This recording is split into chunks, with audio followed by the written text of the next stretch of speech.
All right. Thank you for tuning in, everyone. Tuning in with your boy, Ara DZ, Sports Channel. Appreciate you guys for joining. Can I get a round of applause, please? Thank you. I appreciate that. Hey, welcome back, you guys. Yesterday, we selected the one I predicted, Emmanuel Forbes. I didn't predict him in the first round, but I did say we was going to get him. That was one of my, I think he was my he was my third pick.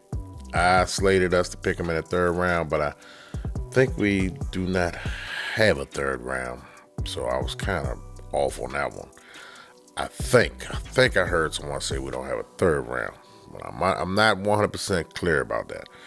But Emmanuel Forbes, I like him. A lot of people don't like him. They skeptical. I'm not going to say they don't like him, but they wanted Gonzalez. They wanted the boy at Gonzalez. But I like Emmanuel Forbes. I like Gonzalez too, but I like Emmanuel Forbes only because I knew that was a Ron Rivera guy. And I kept saying it in my other video that I was tailoring my mock draft on what I think Ron Rivera, the type of players that he liked to go after, the type of players that fit his mold. And Emmanuel Forbes just stuck out all over the place as screaming to me saying he's a Ron Rivera guy. So that was the main reason why I picked Emmanuel Forbes over Gonzalez. The only reason. And plus, he was an interception machine. Both guys have the height. Gonzalez a little bit more bigger. He's a more complete a guy that you could just plug in. Talking about Gonzalez, a guy you could just plug right on in. And Emmanuel Forbes, like I said in my last video, he got a few technique things he need to work on, but he's a ball hawking machine. No question, no question about that. He's a ball hawking machine. I like the guy. He could play man, he could play zone. He's effective at both, and again, Ron Rivera, he looks for that. He looks for man and a zone coverage guy.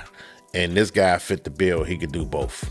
He's not limited, I like Emmanuel Forbes, like I said, because he's an interception machine.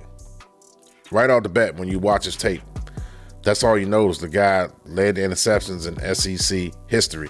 His pick sixes led the SEC the most in the history of the SEC. So that tells a lot. It's not nothing fabricated. It's not nothing just by chance. This guy went out and earned it. He's always around the ball. If you look at his interceptions, some of his interceptions, he happened to be right there in the right vicinity, in the right location. That's part of getting interceptions. If you're a guy that's never around the ball when the ball is thrown to a wide receiver and you're not in position, you're not doing your job. If you're in a position to intercept the ball, get turnovers, you're doing your job. You're where your feet are, as Ron Rivera likes to say. You're where your feet are. And Emmanuel Forbes is that type of player. He surprised me. Ron Rivera surprised me by picking this guy at number 16. I didn't see that one coming. I thought we was going to go Donnell Wright, another Ron Rivera type of guy, in the first round. A big old offensive tackle, 6'5", 6'6", 330 pounds. I thought we was going that direction.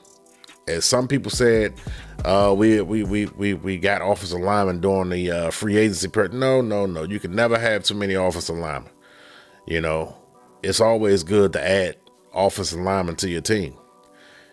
Quality offensive linemen, not just guys Ron Rivera likes to plug in like the Jay Leno's of the world. We talking about guys that's homegrown.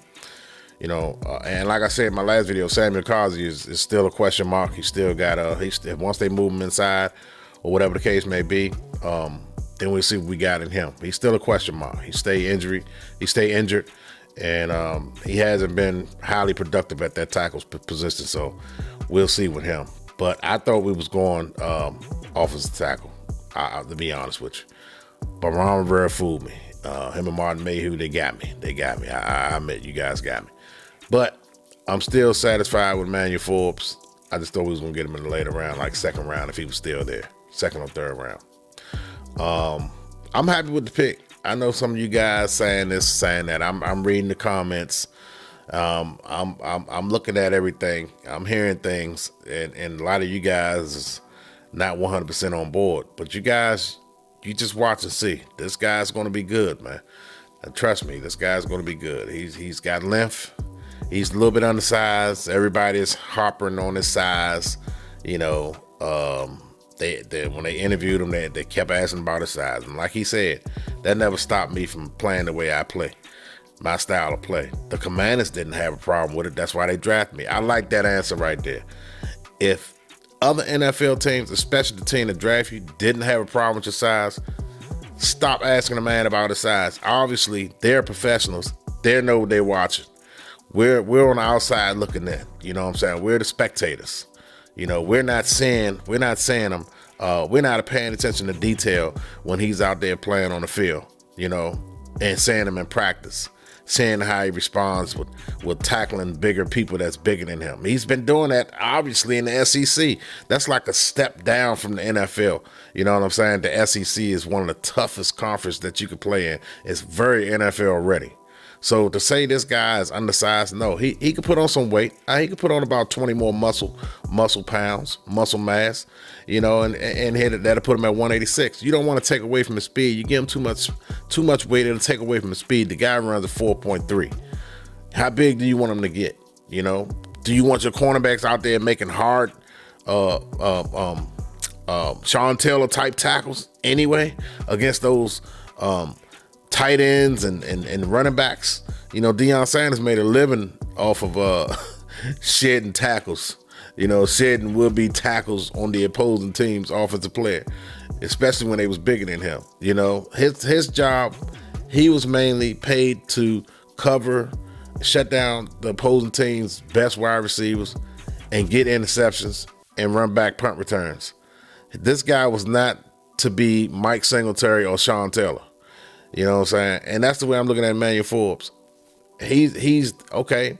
He's not a guy that's going to bring home the hard hit, you know, but he's a guy that he can get him down the best way he can. As long as he can do that, get the ball carrier or the receiver down the best way he can. That's all I'm looking for.